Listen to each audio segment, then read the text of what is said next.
ఇప్పుడు Allu Arjun police station లో enter అయిపోయినట్లుగా మనం చూసాము.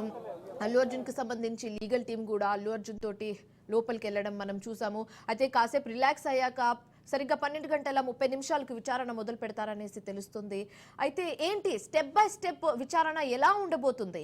ఈసారి టెక్నికల్ ఎవిడెన్స్, విజువల్స్, థియేటర్కి సంబంధించిన సీసీటీవీ విజువల్స్ అండ్ అలాగే ఎవరైతే స్టేట్మెంట్స్ ఇచ్చారో వాళ్ళ స్టేట్మెంట్స్ రికార్డ్ చేసుకొని సాక్షులను కూడా ఫేస్ టు ఫేస్ కూర్చోపెట్టి విచారించే అవకాశాలు ఏమైనా కనిపిస్తుందా? దీనికి సంబంధించి స్టెప్ బై స్టెప్ ప్రొసీజర్ ఎలా ఉండబోతుంది విచారణకు సంబంధించి?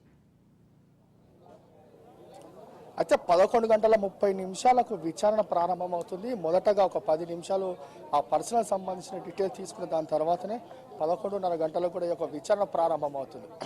అయితే ఈ యొక్క సంధ్యా థియేటర్ సంబంధించిన ఎపిసోడ్లో పూర్తిగా టెక్నికల్ ఎవిడెన్స్ కావచ్చు, సైంటిఫిక్ ఎవిడెన్స్ కావచ్చు, సీసీ ఫుటేజ్ ఎవిడెన్స్ కావచ్చు, కెమెరా సంబంధించిన ఎవిడెన్స్ కావచ్చు, సెల్ ఫోన్ సంబంధించిన ఎవిడెన్స్, వీటన్నిటిని కూడా ఇప్పటికే పోలీసులు కలెక్ట్ కూడా చేసుకున్నారు. కలెక్ట్ చేసుకొని రెడీగా పెట్టుకున్నారు. అల్లు అర్జున్కి ప్రతి ఒక్క వీడియో చూపిస్తారు. అంతేకాకుండా మినిట్ టు మినిట్ ఆ రోజు ఏం జరిగింది అనే దానిపైన కూడా ఇక్కడ ఎందుకు మీరు కార్లో నుంచి పైకి లేవాల్సి వచ్చింది, కార్లో నుంచి పైకి అందరికీ ఇలా అభివాదం చేస్తుంటే దీనికి సంబంధించి ఒక్కసారిగా తొక్కిసలాడడం జరిగింది. అసలు మీకు ఎవరు చెప్పారు కార్లో నుంచి కూడా ఓపెన్ టాప్ కార్లో నుంచి బయటికి రావాలని చెప్పి? దీనిపైన కూడా ప్రశ్న వర్షం కురిపిస్తారు. మీరు ఒక్కసారిగా బయటికి వచ్చి చేతులు ఊపడంతోనే అభిమానులు ఒక్కసారిగా గుమికూడారు. అంతేకాకుండా మిమ్మల్ని చూడాలని చెప్పి కూడా ఎగబడ్డ సమయంలో బౌన్సర్లు విచక్షణ రహితంగా కూడా అందరినీ కూడా నూకి వేయడం వల్లనే ఒక తొక్కిసలాట జరిగింది.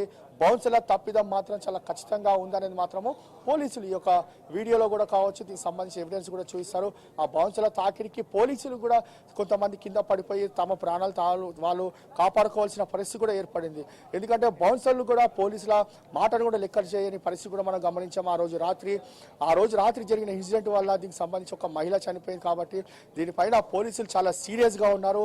ఎందుకంటే సినిమాకు సంబంధించిన పూర్తిగా ఈ యొక్క ఎపిసోడ్లో వారు చాలా ర్యాష్గా ఉంటారు బౌన్సర్లు. కాబట్టి వారికి ఎందుకు బౌన్సర్లు 50 మందిని ఏర్పాటు చేసుకోవాల్సి ఉంది. ఒకవేళ సంధ్యా థియేటర్కి వస్తే స్వయంగా మీరు కూడా పర్మిషన్ తీసుకోవాల్సి ఉంటుంది. కానీ మాత్రం పర్మిషన్ తీసుకోలేదు. ఎందుకంటే ఒక వ్యక్తిగా తాను కూడా సినిమా చూసే అవకాశం కూడా ఉంటుంది అని మాత్రం ప్రధానంగా తెలుస్తుంది. మొత్తానికి ఓవరాల్గా చూస్తే ఇందులో ఈ యొక్క ఇన్వెస్టిగేషన్ కూడా కనిపిస్తున్న పరిస్థితి కూడా చూస్తున్నాము. మరోవైపు ఈ యొక్క ఎవిడెన్స్ సంబంధించి చూస్తే మాత్రము పోలీసులు ఒక ఇన్వెస్టిగేషన్ కూడా పూర్తిగా కొనసాగిస్తున్నారు. కొనసాగించిన నేపథ్యంలోనే ఆ 11:30 కూడా ప్రారంభమవుతుంది. కాబట్టి ఇందులో ఏ విధంగా ఇన్వెస్టిగేషన్ ముందుకు వెళ్తుందని మాత్రము వేచి చూడాల్సిన పరిస్థితి కూడా చూస్తున్నాము.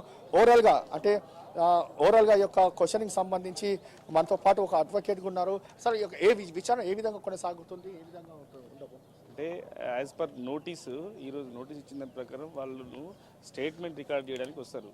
సో దీనికి ముందు ఏం జరిగిందంటే వీళ్ళు ఇంటరిమ్ బెయిల్ తీసుకున్న క్రమంలో వాళ్ళు ఒక ప్రెస్ మీట్ పెట్టి నన్ను అబాస్ పాలు చేస్తున్నానని చెప్పి ఒక స్టేట్మెంట్ ఇవ్వడం జరిగింది. సో దానికి అంటే దీంట్లో పార్ట్ ఆఫ్ ఇన్వెస్టిగేషన్ ఏంటంటే అంటే పోలీసు వాళ్ళ పని పోలీసులు చేస్తుంటే ఒక ఇన్వెస్టిగేషన్లో నన్ను సరిగా చేయట్లేదు, నన్ను అబాస్ పాలు చేస్తున్నా అన్న క్రమంలో వీళ్ళ పని వీళ్ళు చేస్తున్నారు. యాక్చువల్ ఏంటంటే వీళ్ళు ఇన్వెస్టిగేషన్ కంప్లీట్ చేస్తున్న క్రమంలో వీళ్ళకి నోటీస్ ఇవ్వడం జరిగింది. నోటీస్ ఈరోజు స్టేట్మెంట్ రికార్డ్ చేస్తారు. దీంట్లో అంటే ఒక కల్పబుల్ హోమ్సైడ్ జరిగింది కాబట్టి దీంట్లో ఒకవేళ సీన్ రీకన్స్ట్రక్ట్ చేసే అవకాశం కూడా ఉంటుంది. సీన్ రీకన్స్ట్రక్ట్ చేసి అక్కడికి వెళ్ళి ప్లేస్ ఆఫ్ అఫెన్స్లో ఏమేమవుతుందో ఆ శ్రీతేజ్కి సంబంధించి ఆ చనిపోయిన లేడీకి సంబంధించి ఏది ఉంటో ఆ విషయాలన్నీ దానికి సంబంధించిన స్టేట్మెంటు దానికి సంబంధించిన వివరాలు తీసుకోవడం జరుగుతుంది. దానికి చూస్తే అడ్వకేట్ కూడా చాలా ఖచ్చితంగా చెప్తున్నారు. మొత్తం ఓవరాల్గా ఈరోజు స్టేట్మెంట్ కూడా రికార్డ్ చేసుకుంటారు. ఎవిడెన్స్, టెక్నికల్ ఎవిడెన్స్ అన్నీ కూడా ముందు పెట్టి విచారణ కొనసాగిస్తున్నారని చెప్పి కూడా అడ్వకేట్ కూడా చెప్తున్న పరిస్థితి చూస్తున్నాము. అయితే ఈ యొక్క ఎపిసోడ్లో మాత్రము అల్లు అర్జున్ పోలీసులకు ఎలాంటి సమాధానం చెప్తారనేది మాత్రము చాలా ఇంట్రెస్టింగ్గా